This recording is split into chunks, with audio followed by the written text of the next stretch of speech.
it can describe the father because it's the 10th house, but because it's on the 7th too, it also indicates that, you know, that there is this type of, it describes the individual that you desire to be with, okay? And there's serious trust issues involved with you and your ultra suspicious mind, you know, having to have everything explained to you in your relationship. You need to loosen up on that a little bit, all right? But anyway, I don't want to hold it very much longer. We need to move on. So if you can do it briefly, I'd appreciate it, because we need to talk about the racial factors. We had a discussion in the club the other day that, you know, and I see people should be another class. Honestly, that should be another class, because we flowing with these readings. We probably got other people. We have an hour. Those other people are going to have to deal with that. We're going to try to squeeze them in. But we have an hour left, and I want to get that out the way, and then we can do some more readings. All right? Will, you ready?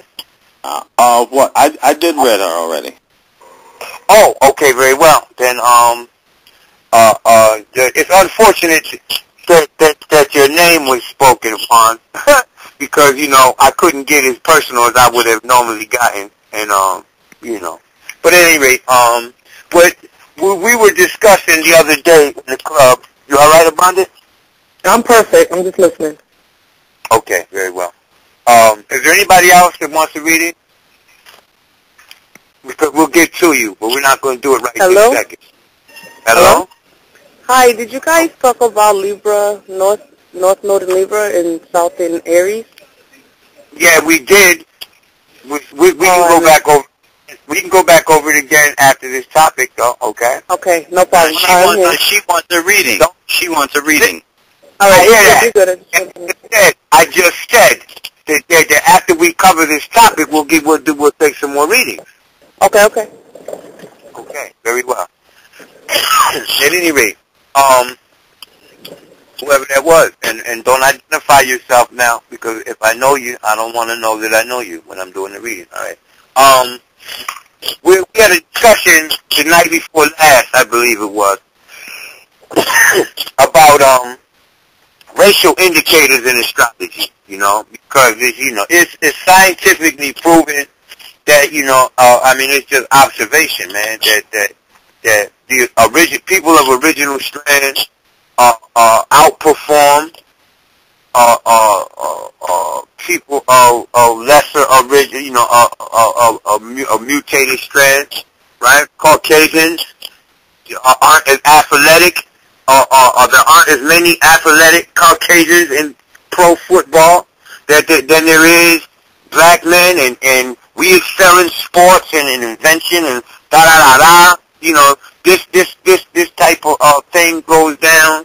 And all over the internet, I get people constantly asking me, well, what's that? How does astrology apply to white people? How does it apply to the yellow man? How does it apply to, you know, racial factors, to melanin, you know? And what people fail to realize is, you know, man makes the distinction between the races. Nature does not. Electricity will fry any living thing, or anything with water in it, okay? Everything living needs air. Everything that has melanin in it, okay, except for maybe the albino, okay? The albino rabbit, the albino originals, and albino unoriginals, okay? And when you look at this, astrologically, there are indicators of race, though, okay? And we can get to those today, right? First, I would like to say that the racial indicator in everyone's chart is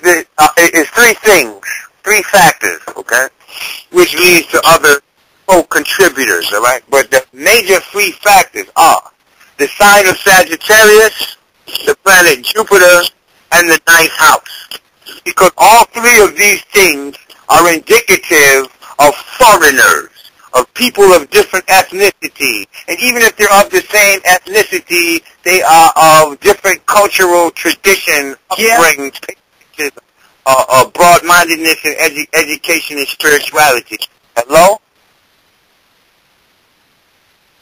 Okay. So when you look at anyone's birth chart, those three factors describe foreigners. If we are looking at the chart of an original man, a black man, or a Mar, whatever you want to call yourself, all right? You have African descent, all right?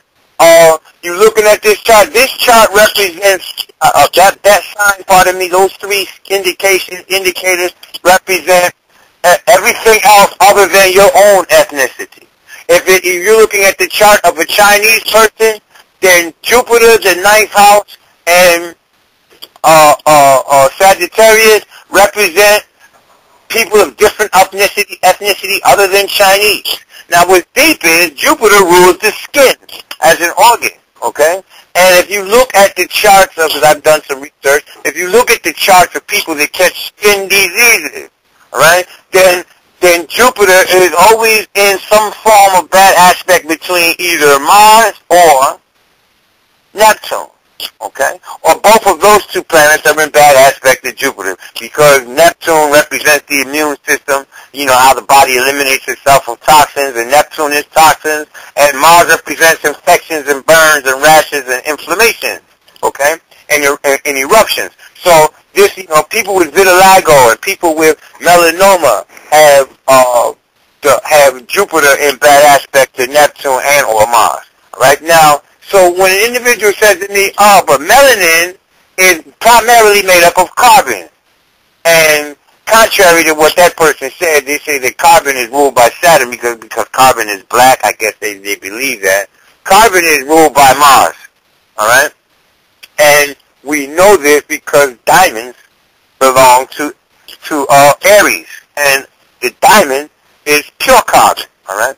It just happens to be super compressed, okay? Now, when we look at the elements in melanin, carbon is not the only element in its makeup, all right? And since everything living and not living, I mean trees, apples, pears, leaves, animals, human beings, dirt and rocks, okay? Inanimate things have what we call melanin. That is composed up of the very same elements that are composed of melanin in our skin.